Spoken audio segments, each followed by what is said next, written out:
Well, at the time the protests broke out in Egypt, thousands of Americans were visiting and living there. Since then, the U.S. State Department says it's evacuated more than 2,000 of them. Joining us now is PhD candidate Eric Trager. He was studying in Egypt at the time and made the decision to return to the U.S. Eric, thanks for joining us today. Thanks for having me, Shannon. All right, I've read some of your accounts. Amazing experience that you have lived through. Tell us a little bit about what you experienced as things started to heat up. Well, initially, a lot of the excitement was obviously around Tahrir Square. People were really jubilant. I mean, the fact that they could have these demonstrations, they could pass through police barricades to protest for their rights was obviously a very inspiring thing. Things really turned around on, I would say, Friday, January 28th. That was the Angry Friday protests following the Friday prayers at mosques. And that was a day where the police just absolutely blanketed the city with tear gas. And I think that was the moment where people really dug in their heels and demanded that Mubarak leave. Anyway, that evening, Mubarak pulled the police off the streets and replaced them with government-hired thugs as well as police officers in plainclothes who were sent to terrorize neighborhoods beyond Tahrir Square. And there was a lot of looting. On Saturday night, I heard shooting in my neighborhood, which was actually a bit west of the downtown. And shooting in Cairo is really very unheard of. It's a very safe city, typically. It's also a very lively city.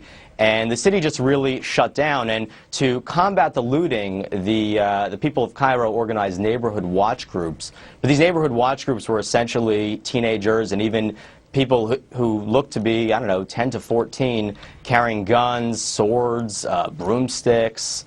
And it was obviously a very unstable moment, and there was just gunfire all night Saturday night, all night Sunday night, and just everything shut down in, like I said, what was once a very lively city. And you ultimately abandoned your PhD studies there to get out and get out safely.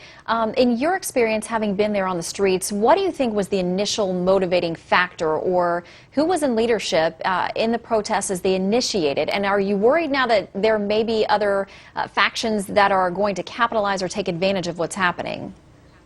So just to be clear, I haven't abandoned my my PhD studies. I hope to get back as soon as possible to continue doing my research. But I think one of the really interesting things that I got to witness, because I was at these protests on January 25th as they were starting, is that yes, you had a whole set of groups that were organizing people at various locations, but they looked extremely small. They looked like they were going to be contained. But what happened was that people on the streets just sort of stopped and watched, and they couldn't believe seeing people speaking out against the regime, calling for their rights, really pushing against riot police. You don't see that very typically in Egypt. And very slowly they just started joining these rallies. They sort of dropped what they were doing and joined. And that's how these things snowballed to the extent that they were able to overtake the downtown and really hold the downtown for much of the past 2 weeks. Now, as for the various groups involved, I mean, I think it's important to emphasize that a lot of those groups at this point are very disconnected from what's happening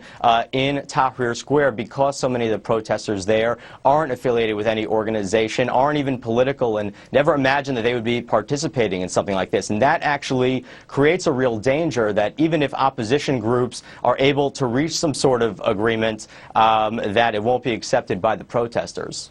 Well, Eric, thank you for giving us your unique insight. We're glad you got out safely, and best of luck with your continued studies and your return there where I know that you want to be. Eric, thank you so much. Thanks for having me. All right, Eric has written several articles on his experience during the protest. They are amazing, these firsthand accounts. If you want to read more about those, head to foxnews.com. Look for our page, America's News Headquarters.